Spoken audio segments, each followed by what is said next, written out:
séance du 15 novembre 2023, le Conseil des ministres a adopté un décret et un avant-projet de loi au titre du ministère de l'administration territoriale, de la décentralisation et de la sécurité.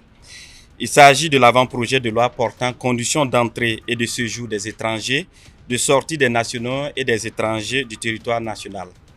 Jusque-là, la matière conditions d'entrée, de séjour et de sortie du territoire national est régie par l'ordonnance 84. Donc vous conviendrez avec moi que de 84 à 2023, beaucoup de choses ont changé, tant au niveau contexte sécuritaire qu'au niveau de ratification des conventions et des résolutions au niveau international.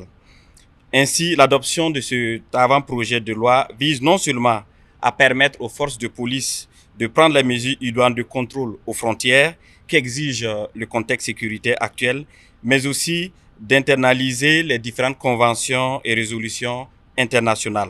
Les innovations majeures apportées sont les suivantes. La clarification de certains concepts, notamment le concept d'étranger, de national, de séjour irrégulier et d'entrée illégale. L'internationalisation des conventions et résolutions dont le Burkina Faso a ratifié. La prise en compte des questions relatives au trafic de migrants, à la traite des personnes et à l'asile également. Le deuxième texte, il s'agit du décret portant création d'une unité d'élite dénommée Groupe spécial d'intervention de la police nationale. En analyse du contexte sécuritaire au niveau national ainsi qu'au niveau international, les menaces sécuritaires, qu'elles soient terrorisme ou criminalité organisée, deviennent de plus en plus complexes avec un niveau de criticité très élevé dont les services de sécurité ordinaires en termes de traitement rencontrent des difficultés.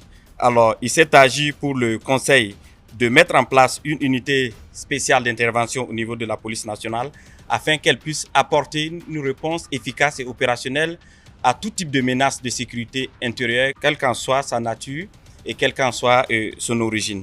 Donc l'adoption de ce décret permettra de baliser le terrain juridique du tableau d'emploi de cette unité, mais également d'accorder les avantages relatifs à leur statut.